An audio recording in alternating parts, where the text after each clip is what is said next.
మన కాకినాడలో మన చెన్నై షాపింగ్ మాల్ ప్రముఖ సినీతారం మృణాల్ ఠాకూర్ చేతుల మీదుగా మే 9న గొప్ప ప్రారంభం. The Chennai shopping mall, main road, Kakinada. Russia victory day వేడుకల్లో భాగంగా 3 రోజుల కాల్పుల విరమణ అమల్లోకి వచ్చింది. ఈ సీజ్ ఫైర్ క్రెడిట్ను ట్రంప్ తన ఖాతాలో వేసేసుకున్నారు. అంతేకాదు, యుద్ధం త్వరలోనే ముగిసిపోతుందని, అందుకు ఇదే ఆరంభం అని ప్రకటించారు. కానీ రియాలిటీ మరోలా ఉంది. సీజ్ ఫైర్ వేళ రష్యా మాన్స్టర్ మిస్సైల్ తెరపైకి వచ్చింది.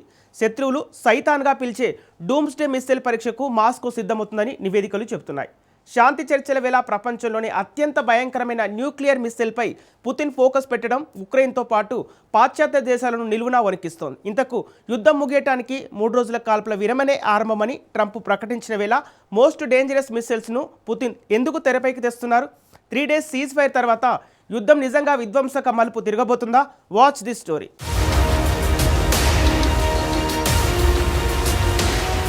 వార్ జోన్లో 3 డేస్ సీజ్ ఫైర్, తెరపైకి మాన్స్టర్ మిస్సైల్. డూమ్స్డే మిస్సైల్ టెస్ట్కు సిద్ధం. పుతిన్ టార్గెట్ ఏంటి? సీజ్ ఫైర్ తర్వాత వారు విధ్వంసక మలుపు తిరుగుతుందా? ప్రపంచమంతా పశ్చిమాసియా సంఘర్షణలపై ఫోకస్ చేసిన వేళ సుదీర్ఘ ఉక్రెయిన్ రష్యా యుద్ధంపై ట్రంప్ చేసిన ట్వీటే ఇది. ఉక్రెయిన్ రష్యాల మధ్య 3 రోజుల కాల్పుల విరమణ ఒప్పందం కుదిరినట్లు ప్రకటించారు. రష్యా విక్టరీ డే వేడుకల నేపథ్యంలో మే నెల 11వ తేదీ వరకు ఇరు దేశాల సైనిక కార్యకలాపాలు పూర్తిగా నిలిచిపోతాయని చెప్పారు. యుద్ధం వల్ల కలిగే వినాశనాన్ని పక్కన పెట్టి శాంతి దిశగా అడుగులు వేయడానికి పుతిన్, జెలెన్స్కీ ఒక అడుగు ముందుకు వేశారు. ఒప్పందం కుదిరిన వెంటనే ఆయన పుతిన్, జెలెన్స్కీలను ప్రశంసలతో ముంచెత్తారు. శాంతి చర్చలు సఫలం కావడానికి సహకరించిన ఇద్దరు నేతలకి అభినందనలు. ఇది ప్రపంచ శాంతికి శుభ పరిణామమని ట్రంప్ పేర్కొన్నారు. ప్రస్తుత కాల్పుల విరమణ 3 రోజులకే పరిమితమైన ఇది శాశ్వత శాంతికి మొదటి అడుగు కావచ్చని ట్రంప్ ఆశాభావాన్ని వ్యక్తం చేశారు. మనం యుద్ధం ముగింపుకు చాలా దగ్గరగా ఉన్నామని ఆయన చేసిన వ్యాఖ్యలు ప్రపంచవ్యాప్తంగా చర్చనీయాంశమయ్యాయి. కానీ రియాలిటీ మరోలా ఉంది. పుతిన్ చర్యలు యుద్ధానికి ముగింపుగా కాదు, ఉక్రెయిన్ అంతానికి ఆరంభంగా కనిపిస్తున్నాయి. ఎందుకంటే ప్రపంచంలోనే అత్యంత భయంకరమైన మిస్సైల్ పై పుతిన్ దృష్టి పెట్టారు. దాని పేరు డూమ్స్డే మిస్సైల్.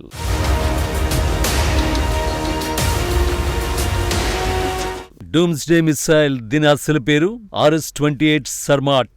పాశ్చాత్య దేశాలు దీనిని మరో పేరుతో పిలుస్తాయి, అదే సాతాన్ 2.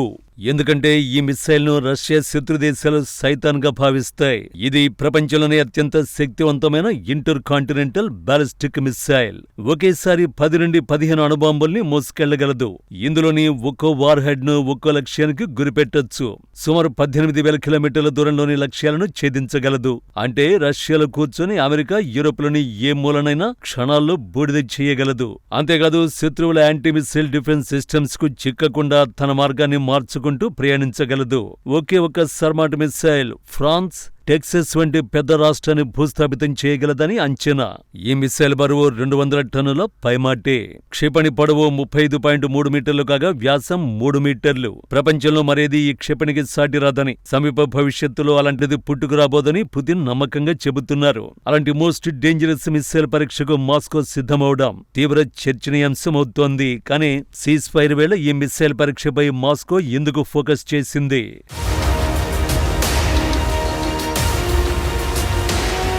3 రోజుల తాత్కాలిక కాల్పుల విరమణ జరుగుతున్నప్పుడు రష్యా ఈ పరీక్షల గురించి మాట్లాడడం వెనుక కొన్ని బలమైన కారణాలు ఉన్నాయి. చర్చల సమయంలో తానే శక్తివంతుడని నిరూపించుకోవడానికి పుతిన్ ఈ ఆయుధాన్ని గుర్తు చేస్తున్నారని రక్షణ నిపుణులు విశ్లేషిస్తున్నారు.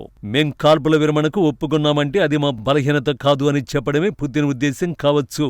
అలాగే ఉక్రెయిన్కు ఆయుధాలు సరఫరా చేస్తున్న నాటో కూటమి దేశాలను భయపెట్టడానికి ఈ మిస్సైల్ పరీక్ష ఓ మార్గం అంటున్నారు.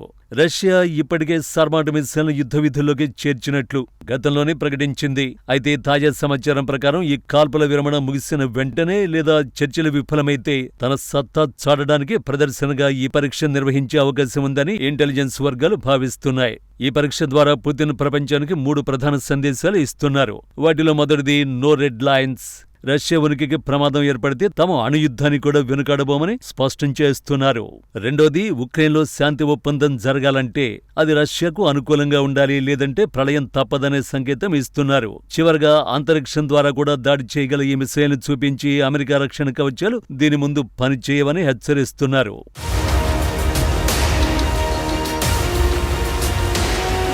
డూమ్స్డే మిసైల్ అనేది కేవలం ఒక ఆయుధం మాత్రమే కాదు, అది పుతిన్ ప్రయోగిస్తున్న సైకలాజికల్ వార్ఫేర్. కాల్పల విరమణ అనేది ప్రశాంతతకు సంకేతమా లేక రాబోయే పెద్ద తుపానుకు ముందున్న నిశ్శబ్దమా అనేది ఈ పరీక్షల ఫలితాన్ని బట్టి తెలుస్తుందనేది విశ్లేషకుల మాట.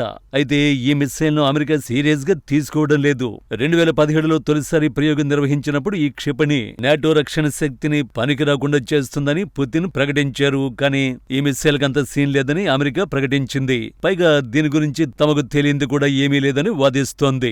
అంతర్జాతీయ ఒప్పందాల ప్రకారం గతంలో జరిగిన క్షిపణి పరీక్షకు ముందే అమెరికాకు రష్యా విషయాన్ని తెలియచేసింది. ఆ సమయంలో సర్మాట్ ప్రయోగాన్ని కూడా అమెరికా ట్రాక్ చేసింది. కాబట్టి ఇలాంటి సాధారణ పరీక్షలు తమకు ఆశ్చర్యం కలిగించవని కొట్టిపారేసిందా దేశం. తాము దీనిని పెద్ద ముప్పుగా భావించడం లేదని ప్రకటించింది. ఇదే సమయంలో నాటో దేశాలు SS-18 సాతాన్ గా అభివర్ణించే సోవియట్ కాలం నాటి వోయివడా ICBMలకు ఇది రీప్లేస్మెంట్ అంటున్నారు. అందుకే దీనిని సాతాన్ 2 అని పిలుస్తున్నారు.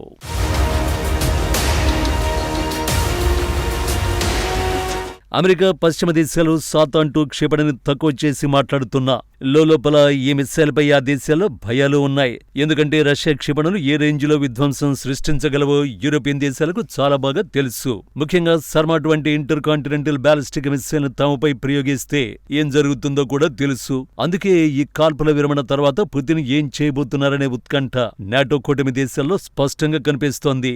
ఒక్కటి మాత్రం స్పష్టం, 3 రోజుల కాల్పుల విరమణ యుద్ధానికి ముగింపు పలకడంలో ఆరంభమవుతుందన్న ట్రంప్ ఆశ నిజమయ్యే అవకాశాలు చాలా తక్కువగానే ఉన్నాయి. సుదీర్ఘ యుద్ధానికి ముగింపు రావాలంటే పుతిన్ కండిషన్లకు అంగీకరించడం ఒక్కటే ఆప్షన్గా కనిపిస్తోంది.